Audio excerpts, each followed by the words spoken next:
ជាមួយនឹងការកំណត់light night ឬពន្លឺដាក់ពេលយប់នៅលើ computer ដើម្បីការពារភ្នែករបស់យើងពីពន្លឺពណ៌ខៀវឬគេហៅថា blue light អូខេតួងឡើយដើម្បីកំណត់ចូលទៅកាន់ setting បន្តមកទៀត click លើពាក្យ system បន្តមកទៀត click លើ display បន្តមកទៀតកន្លែងនេះគឺយើងឃើញពាក្យថា light night មានន័យថាពន្លឺដាក់ប្រើនៅពេលយប់អញ្ចឹងបើសិនបើយើង turn វា on បើកវាអញ្ចឹងមានន័យថាអេក្រង់ computer របស់យើងគឺមានពណ៌ night light ហ្នឹងគ្រប់ពេលវេលាទាំងអស់ប៉ុន្តែចំពោះខ្ញុំពេលព្រឹកគឺខ្ញុំចង់ដាក់ធម្មតាប៉ុន្តែខ្ញុំចង់ដាក់ schedule ម៉ោងដើម្បីប្រើ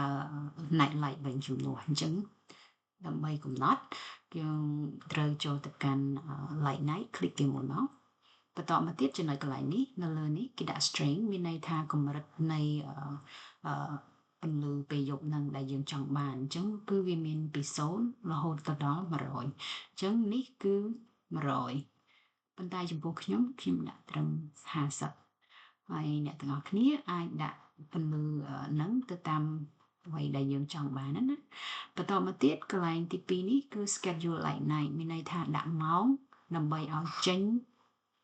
ពន្លឺពេលយប់ហ្នឹងអញ្ចឹងខ្ញុំ turn on អញ្ចឹងវាមាន2ជំរើសឲ្យខ្ញុំរើសជំរើសទី1គឺ set up to sunset ទៅ to sunrise អញ្ចឹងបើ click នៅលើហ្នឹងគឺគេដាក់ម៉ោងឲ្យគឺម៉ោង8ល្ងាចរហូតទៅដល់ម៉ោង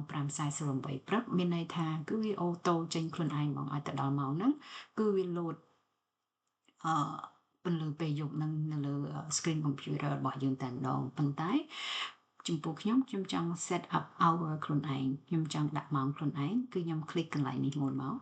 អញ្ចឹង turn on មានន័យថាពេលណាដែលយើងចង់បើកពន្លឺហ្នឹងអញ្ចឹងខ្ញុំចង់ដាក់ពីម៉ោង8ល្ងាចអញ្ចឹងខ្ញុំ click កន្លែង tick នេះអូខេនៅពេលដែល turn off មានន័យថាបិទវាវិញគឺនៅម៉ោង6ព្រឹកអញ្ចឹងការកំណត់នេះគឺបានជោគជ័យអញ្ចឹងគ្រប់ពេលពីម៉ោង8ល្ងាចទៅកាន់ម៉ោង6ព្រឹកនៅពេលដែលយើងប្រើ computer screen យើងនឹងបើកមុខងារ night light ឬមួយមុខងារពន្លឺពេលយប់ហ្នឹងឲ្យយើងរាល់ពេលម៉ោង8ល្ងាចទៅម៉ោង6សំទោសម៉ោង6ព្រឹកហ្នឹងតែម្ដងបន្ទាប់ពីម៉ោងហ្នឹងមកគឺយើងមាន screen ធម្មតាអញ្ចេះអូខេ